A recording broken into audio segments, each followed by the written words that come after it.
Excuse me.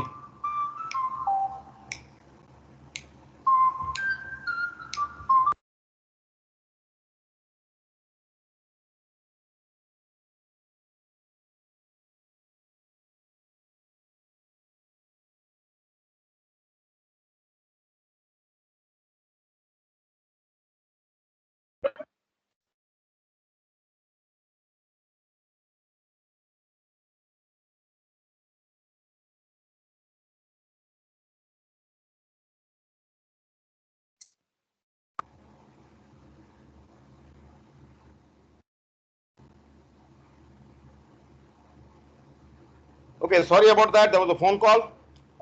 Anyway, first thing is I did make a mistake about the dates yesterday. Actually, route stability criteria was something that was established in the before the 1900s. There are certain applications to be found in lubrication theory. Also, I've come across that. But in the 1940s and 50s, there was Jack Schwann who actually took up this business of, you might say, extending this route criteria, and in place of just dealing with the K discretely, he figured out that it would be better to have a full-fledged description of the behavior of the routes. And that is where the idea of route locus came in. He formulated a number of rules for graphically drawing the route locus, which we will be going through to some extent. But with the advent of computers and computing power, the importance of route has also gone down, and route locus also, the construction part is pretty easy now. You can just type something called R locus with the input, the transfer function as the input in MATLAB or similar software. The commands may be slightly different, but they'll give you almost the entire gamut of information that you require to extract from the route locus as well as the route locus plot. But before that, I would just like to complete something about the route criteria, which involves equations which you will be deriving from Bond graph. Now, from Bond graph, you normally get first order equations which are easily convertible to what is known as state space form. So you will be seeing equations. Remember, this is a vector, means there are x1, x2s, x3s and all that kind of stuff. A is a matrix.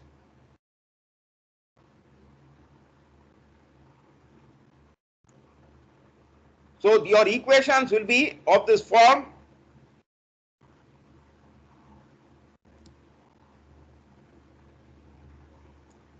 And you can have a y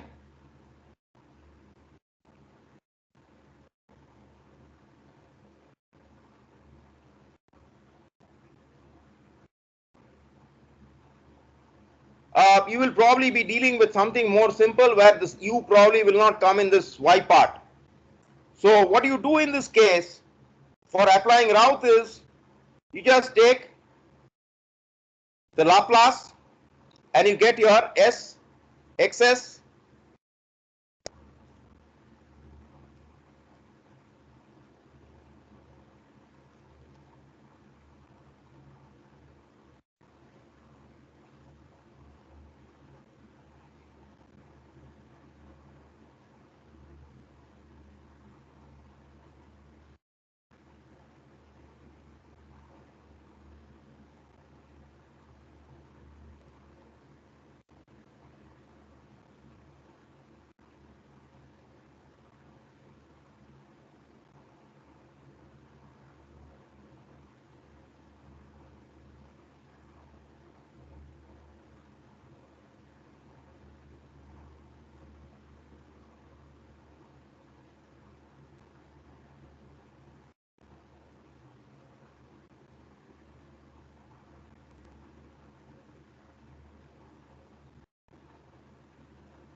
So when you are dealing with transfer functions,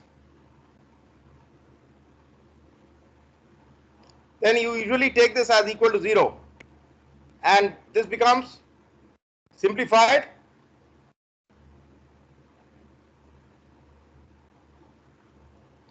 So your next step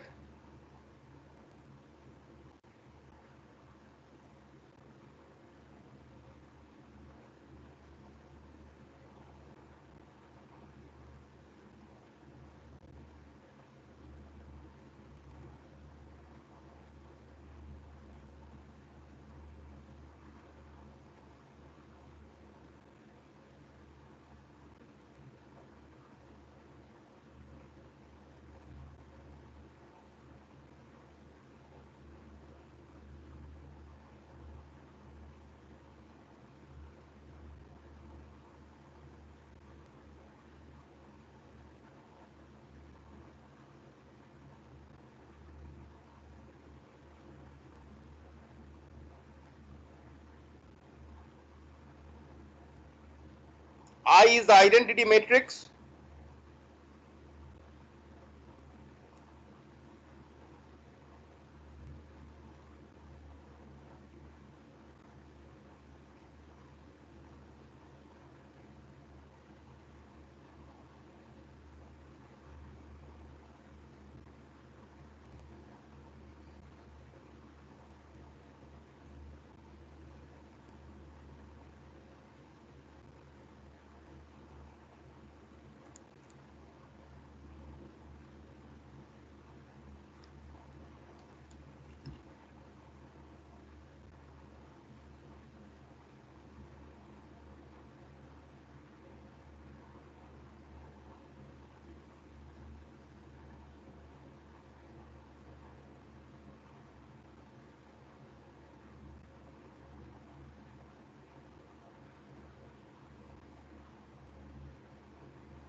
And from here you will be getting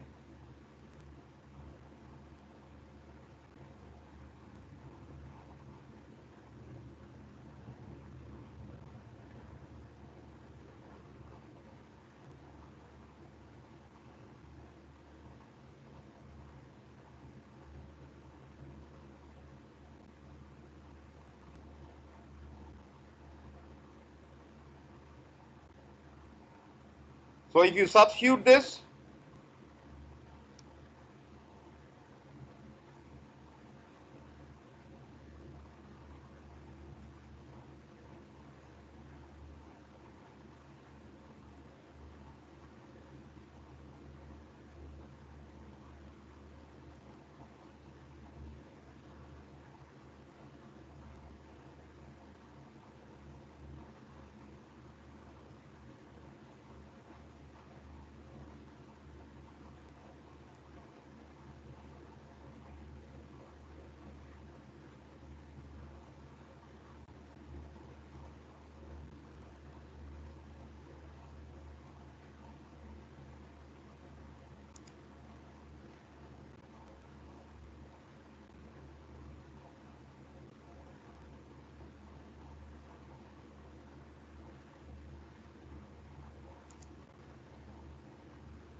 and in this way you can get your output versus input in such systems.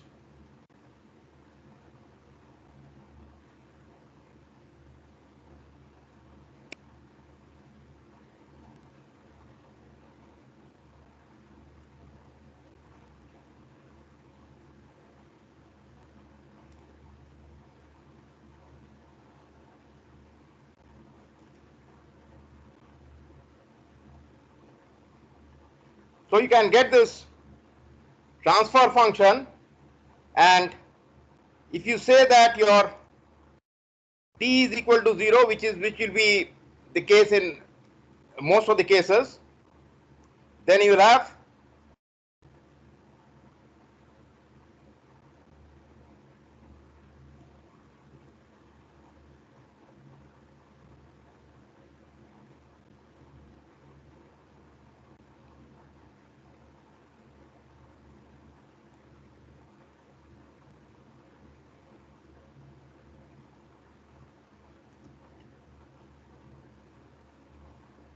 so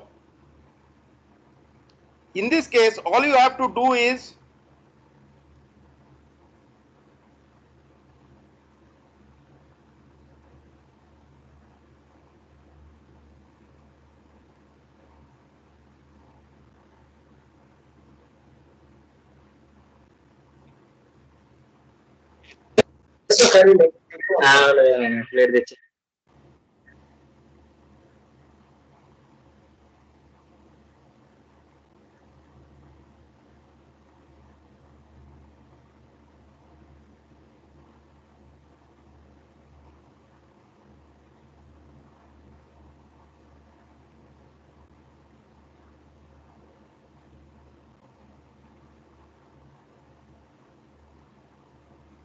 this is actually a more mathematical form, but once you deal with the equations and you take the transfer function, you will see that this is just putting the whole thing in a more compact symbolic form. You will ultimately end up with a characteristic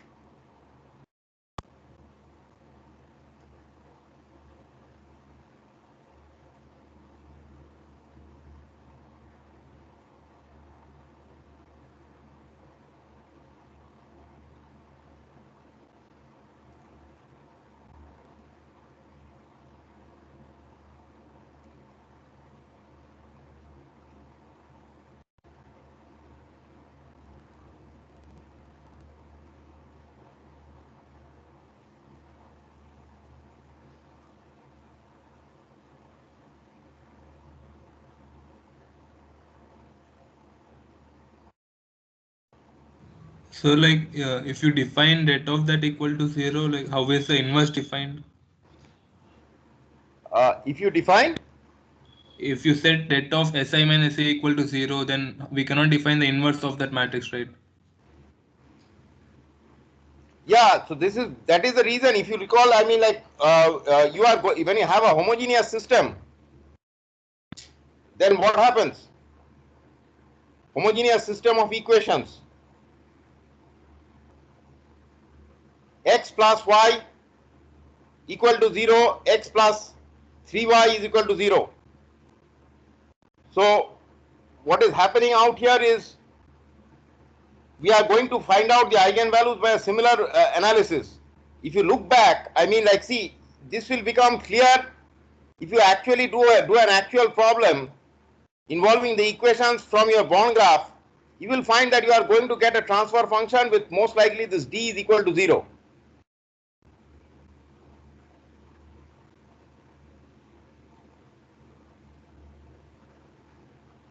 So once you obtain the transfer function, this is just a more mathematical form of doing things. So once you obtain the transfer function, you will actually find that this is what you are doing. Minus A inverse equal to 0. You will essentially be again looking at the denominator of the transfer function. So that is what is going to come out here. This is just a compact way of representing the thing.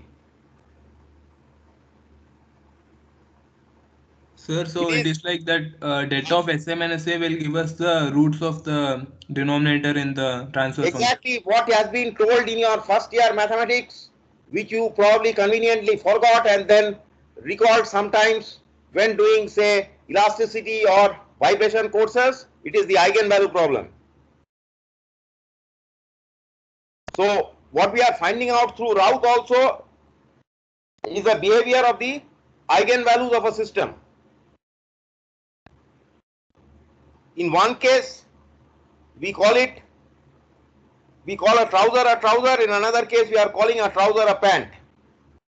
Roots, eigenvalues, they are the same thing in the context of when we are dealing with systems with roots of characteristic equation and eigenvalues, the natural frequencies. They are essentially same things with different names.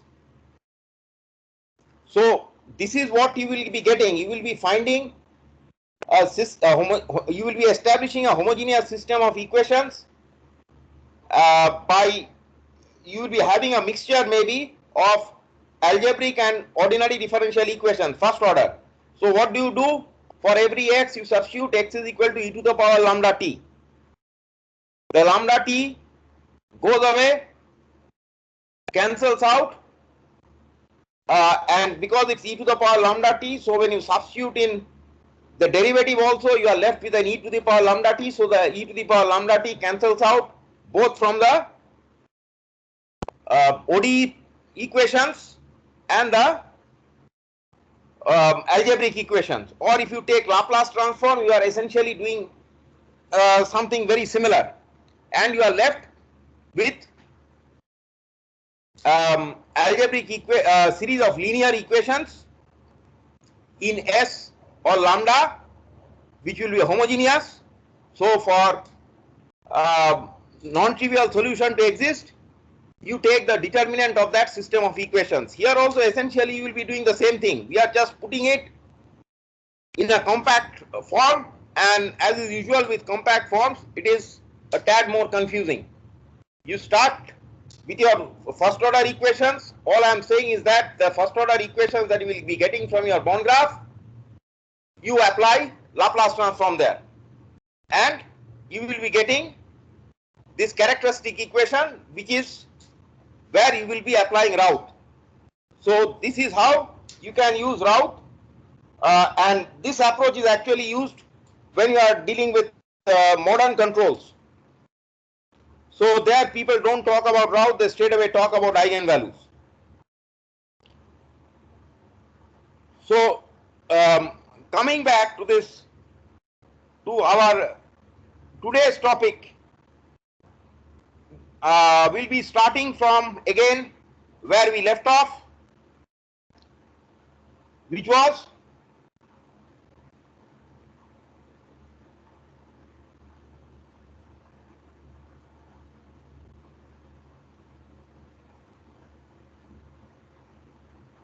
we have a system like this.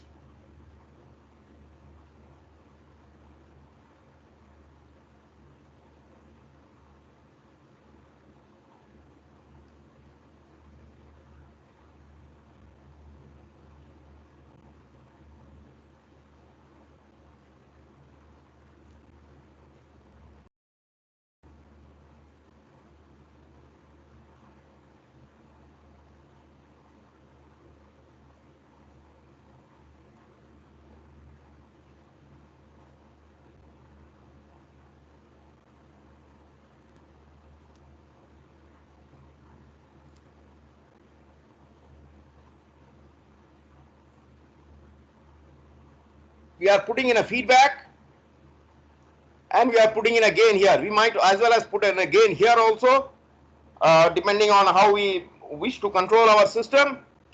And we wish to kind of see that if I am giving a feedback, then is the feedback enough or not. So one thing that we studied is that through Routh we figure out what is the range of this feedback. And how does that happen? We have the transfer function,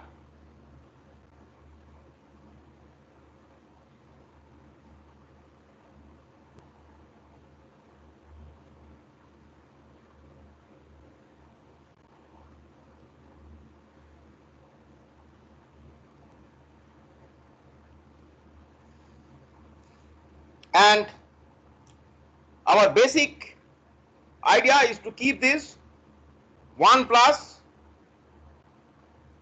look at the places where 1 plus kgs is equal to 0. This is the equation that we study in Routh. and we study it through tables, we study it discretely, that is, we look at the points.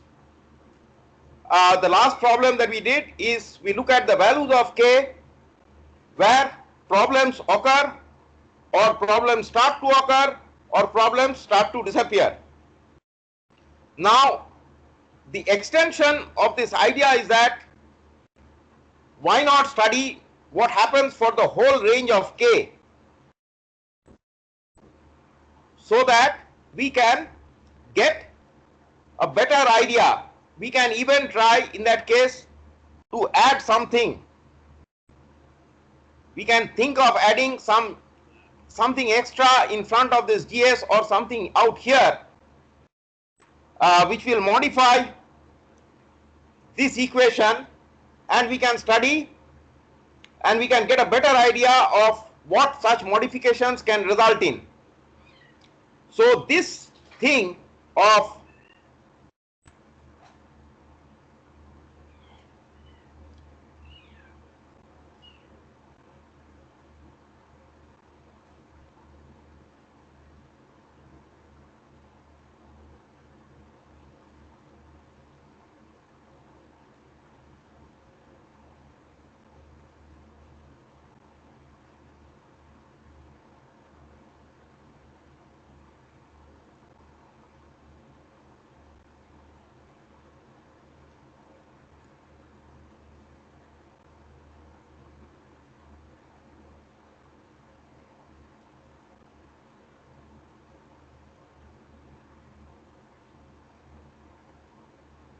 this is actually root locus. We take our gain as k. This is the usual root locus where k varies from 0 to infinity. There is a complementary root locus also, which we shall not discuss, where k varies from 0 to minus infinity. So what can we actually study? I mean, like when we are talking of GS, GS is a 1 plus k GS. So one way of studying this would be to simply plot this complex function. And to plot this complex function, that means we would actually need, what kind of a plot would we need? Or how many axes would you need to simply study this say 1 plus kgs? Because 4, because 1 plus kgs, okay, in this case, yes, it will only have real values, so yeah, 3 should suffice. But in general, when you have a complex function, you need 4. So it's kind of difficult to do this on the piece of paper. So what we do is we study the behavior of the roots of this equation, keeping k as a parameter. This is like, say you have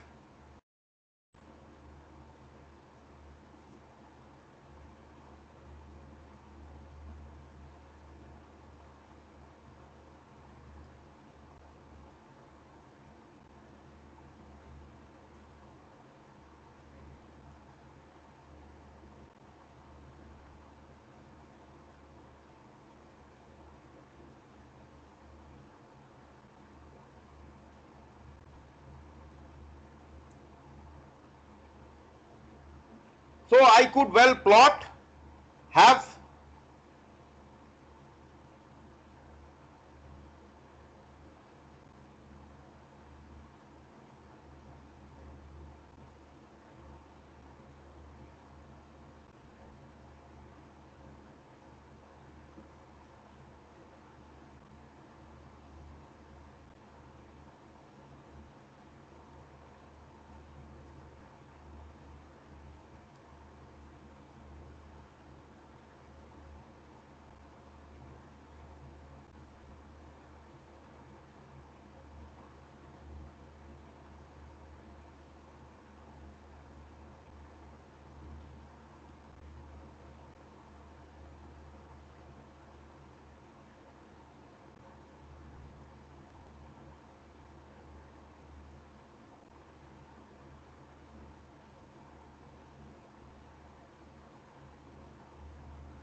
we also know that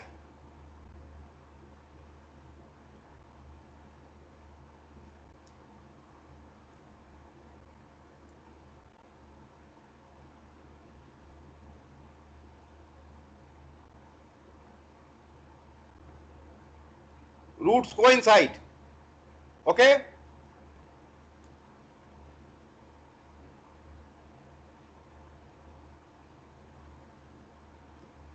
Then we can have cases, I mean, um, when will the roots become complex?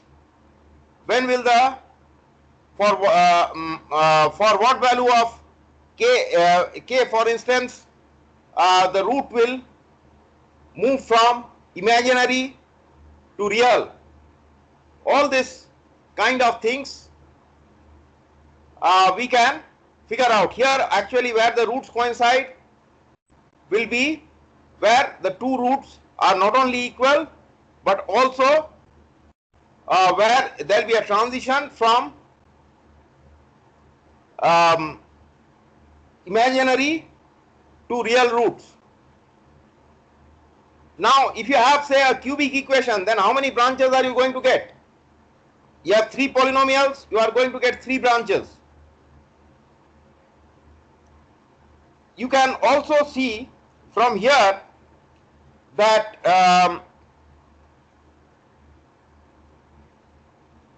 because we are our A, B, all of these, they are, at least in the real world, they are real numbers.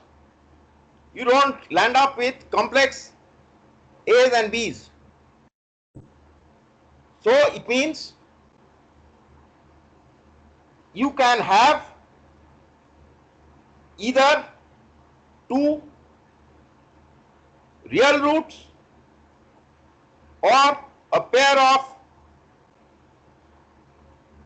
imaginary roots which are symmetrical about the x-axis or the real axis, or complex conjugate roots which are also symmetrical about the x-axis or the, I mean the real axis.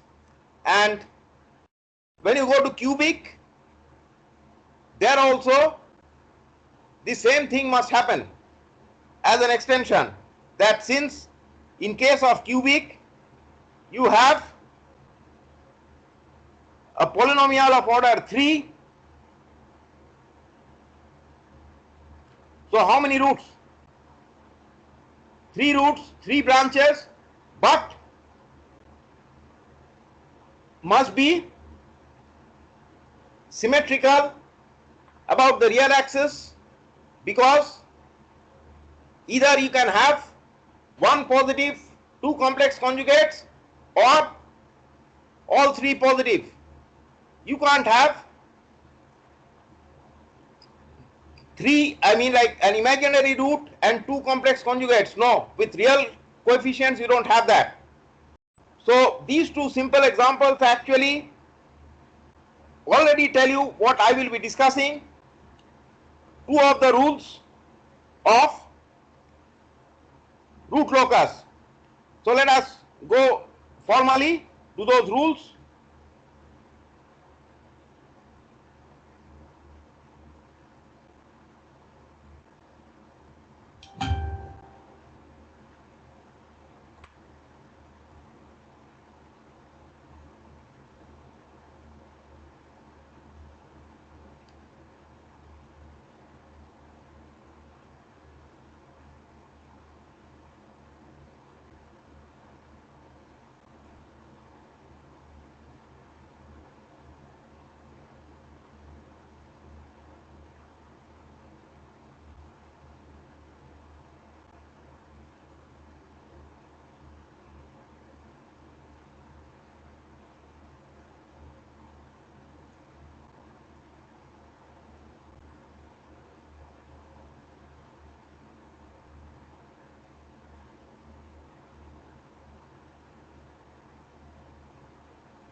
Now what is this characteristic polynomial? It is 1 plus k gs, which we can write as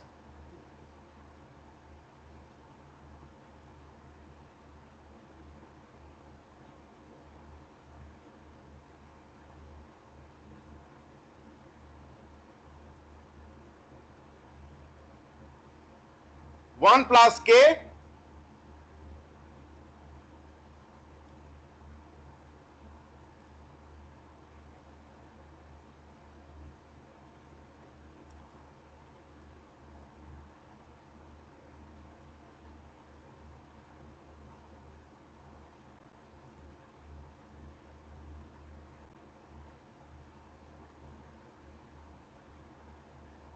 Now the order of ns, you'll find in the cases that we deal with, at least it will be lower than that of ds. So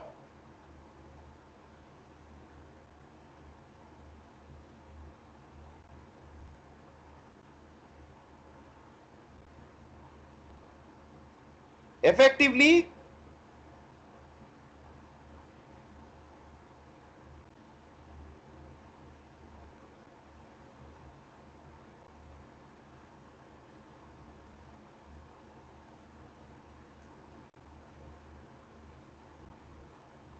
this also tells you something straight away, which is that when you have an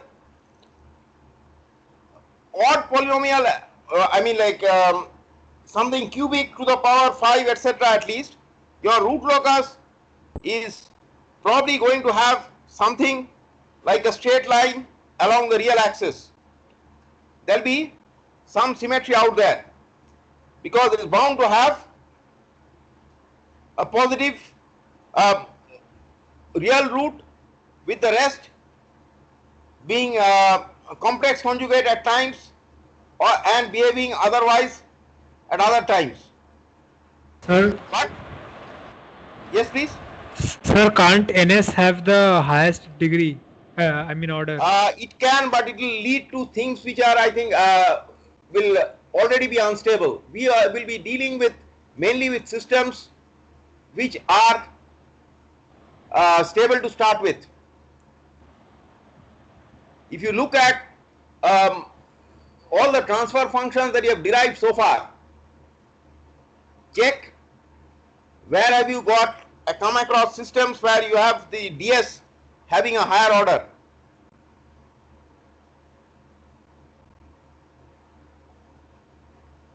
The ns having a higher order. Have you come across a transfer function with something like s cube plus s plus 1 by divided by s square plus 1? No, sir. So that is the reason, I mean, like, when if a system kind of is stable, which means it exists for a reasonable amount of time to start off with, so you normally won't have this thing. Of course, we have situations where we may have such a system, and there our primary job will be to immediately put in something externally to get that system to a usable state. I don't think we'll have much time to deal with that, but we will definitely touch such stuff. But dealing in details with such systems, it will be mainly outside the scope with what we are studying.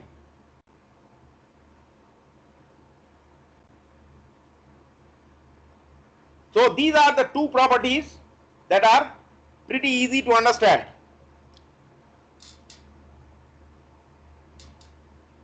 Now we look at this characteristic equation 1 plus k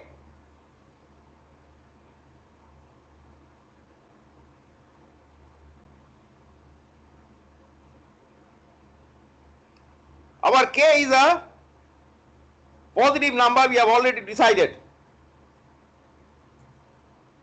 All right. So if we take take the one on the other side,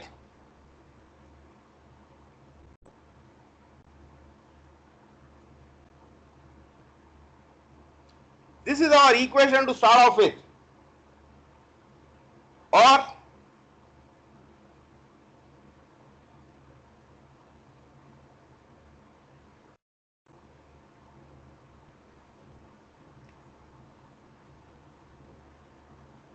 now, since I have taught you people in my second year, in your second year in kinematics, if you recall, we talked about something called the Arnold Kennedy theorem.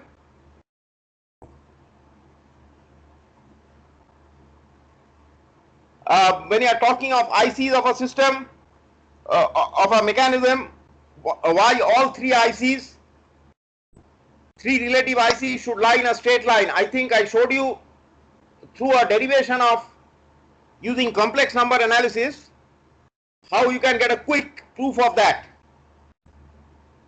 You will be wondering why I am bringing that topic up. Well, you see, there is one very powerful tool when we do complex analysis of you will come across this many a time. When you have the ratio of, you are dealing with a ratio of two complex functions, and you find that that ratio comes out to be a real number, or even let us say you talk of vectors, though you can't in case of vectors you can't take a ratio, but if you can actually say one vector is double or triple the other, then what does it mean? The two vectors, only possibility where this makes sense is the two vectors must be collinear or anti-collinear if you wish to be a little more expansive in your definition. So here also, when you have two complex functions which ultimately should yield two complex numbers and the ratio is coming out as a real number, then that is what results. So the same logic that you may recall we used for Arnold Kennedy theorem, that two complex numbers adding up and giving something real means they must be collinear. The ratio not adding up but getting divided and giving something real. So here also it is the same thing, and we use, when we are going to analyze this, we are going to use this idea.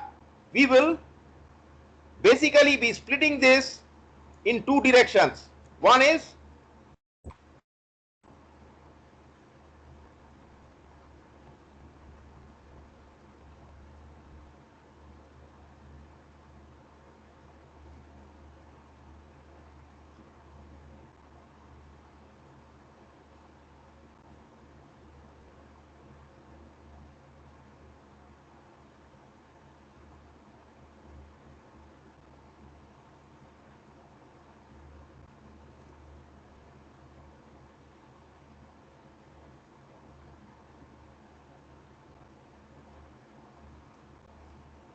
so when you take the magnitudes, then you have magnitude of whatever is there in NS divided by magnitude of whatever is there in DS is this number 1 by k.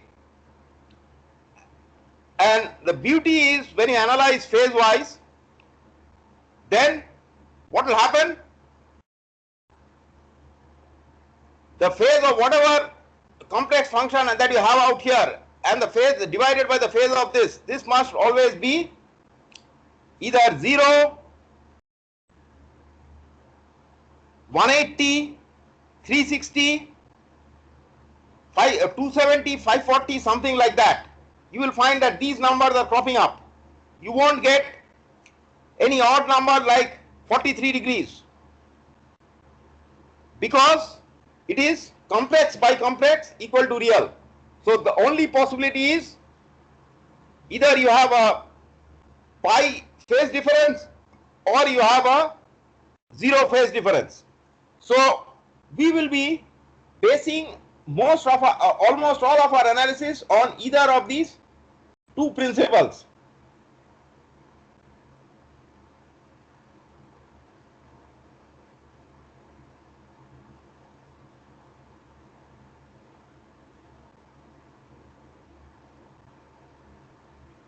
So I'll be taking up this after the break. Before this, let us figure out another simple rule.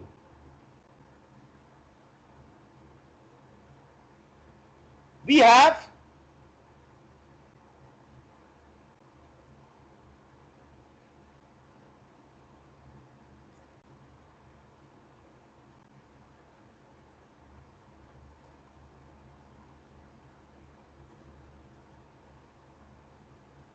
our k is always positive, remember. So we are not bothering about the modulus of k.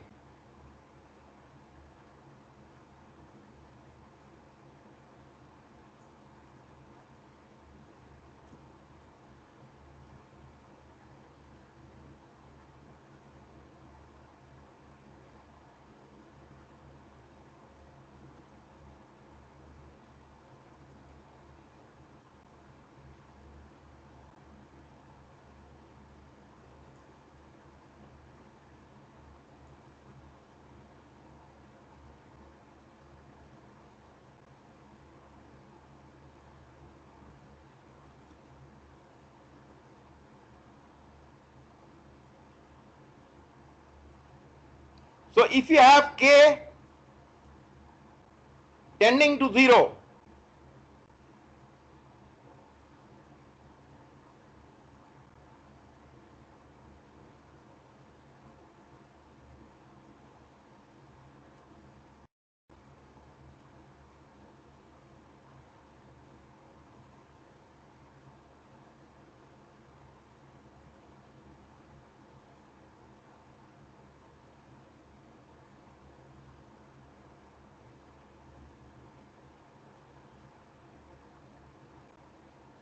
ds must also tend towards 0.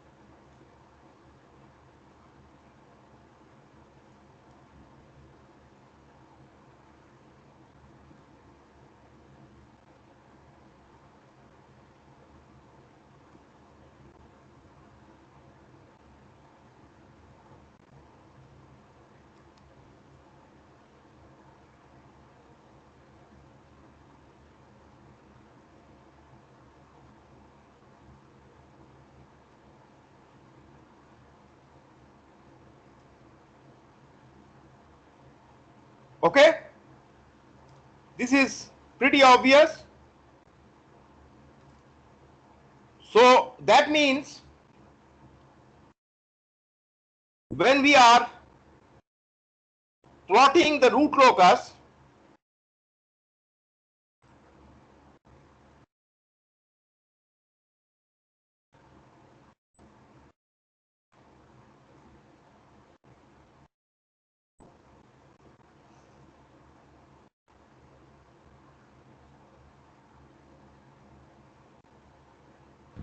Sir, yes, sir, K is an independent gain. So why are we clubbing it with the roots of the DS?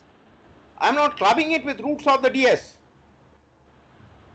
What I am saying is that this is my characteristic equation. It's just written in a different form. Okay, what are we going to do? Again, let's go back then.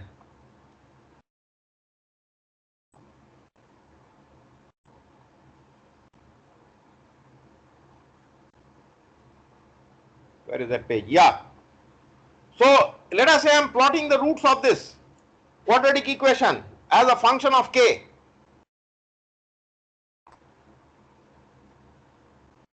Okay, so what happens when k is equal to 0?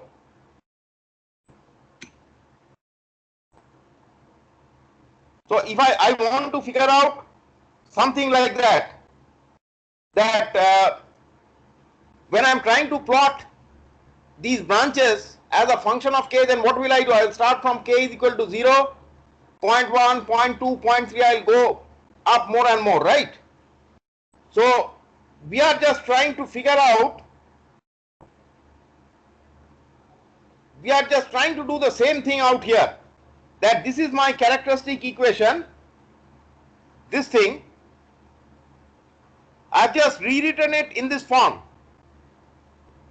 Now my job is to plot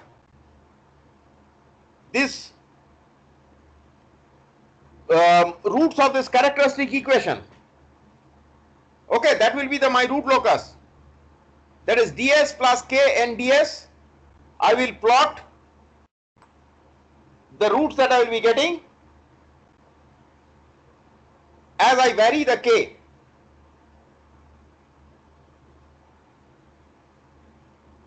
So we are just trying to get certain basics, that when k is equal, when I put k is equal to 0, what should I, which point will, what will be the s? Which point will I get on the plot? So if I have, say,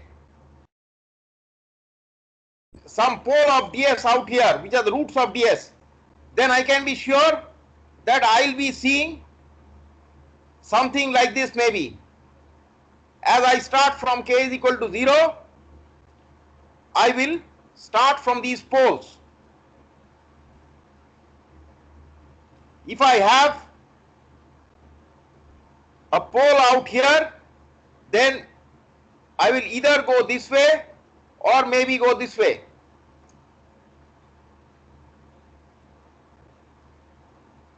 This is what this simple derivation tells me, that the moment when I start plotting the roots and set k is equal to 0, like let us say I'm drawing it on a board, my pen, my chalk will always move to the poles. That is where I will be landing up when I start plotting. Similarly, when I have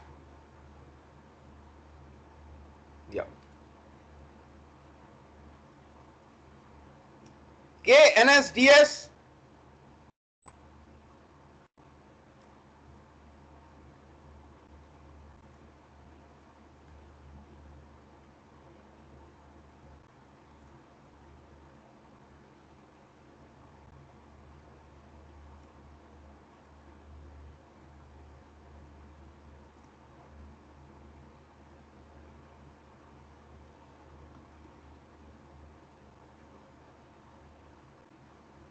well, you could kind of think just in the reverse fashion, that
so what this means is that when on the complex plane, this is my blackboard, I have drawn the complex plane, and let us say I have a couple of zeros out here, another 0 out here.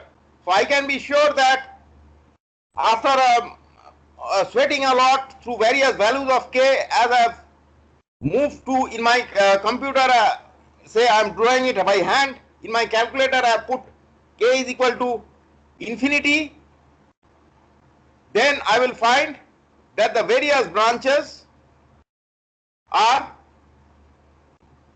closing in out here on the zeros. So when I am drawing, rule 1 and rule 2 are, I mean, like simple knowledge that okay, my root locus should look like, have these kind of characteristics, otherwise my root locus is wrong. It must be symmetrical, it must have the same number of branches as the order of highest, as the order of the characteristic polynomial, which is also the order of ds, as long as I have a good characteristic polynomial. So it is from rule 3 onwards that we actually start the process of drawing, and when we start the process of drawing, we are varying k, so we start with k is equal to 0, and when we put k is equal to 0, we find that when we do our calculations, we are right there at the poles.